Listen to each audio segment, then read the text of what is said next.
Morning. তো তোজোর মা রেগে গেছে, তার কারণ হচ্ছে আমি তোজোকে বলেছি কি যে যখনই আমরা বাইরের দিয়ে যাবো আসবো তুই গেটের সামনে বসে থাকবি আর সবাইকে বলবি ছালাম ছাপ, ঠিক আছে? সালাম তো বলতে পারবে না, ছালাম ছাপ।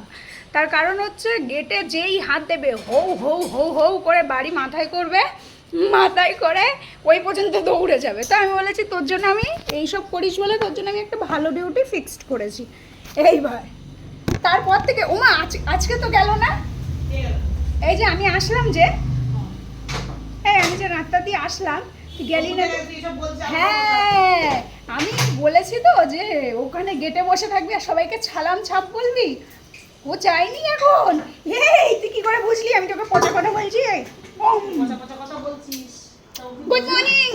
সব বোঝে সব বোঝে। দেখো নি কালকে রাত্রে কিভাবে খেলছিল হাত দিয়ে। তাহলে আমার বাজে কথাও জানি।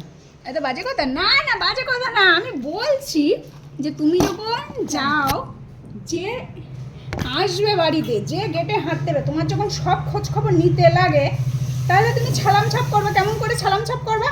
ছালাম ছাপ। আমি একটু ক্যামেরার দিকে এসো, ছালাম ছাপ। এই চ্যানেলে তোদের নিয়ে গেছে কি করতে? তোলা বলবি হ্যাঁ, কে আসছে কে যাচ্ছে তোলা দেখবি, আমি কেন দেখবো?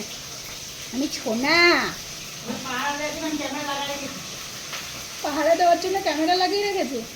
হ্যাঁ মাঝে মধ্যে কাউরে দেখতে না পারলে আবার ক্যামেরার দিকে তাকিয়ে দেখে গো আসছে কিনা। দুষ্টু দুষ্টু বাবা এর জন্য ক্যামেরা লাগাই রেখেছি। ছোটবেলা দিয়ে দেখে না, যে আমার তাহলে উঠে দেখতে হবে। আমি সব এখানে বসে বসে দেখব। বাবাই আমি কেলটু লাগছে, এই লাইটের অভাবে কেলটু লাগতেছে। দূরবীন আমি লাগাই রেখেছি। তুমি তো এমনি কেলটু কেলটু। না কালকে তো ঘুম পাচ্ছিল, আজকে ঠাকুরের বাসনগুলো মেজে ফেলো। তো আগের দিয়ে ঘুমাই বলেছো ঠাকুরের বাসন মাজবা? যাও কালকে ঠাকুরের বাসন মাজার নাম শুনে ঘুমিয়ে পড়েছো এরকম করে বসে বসে।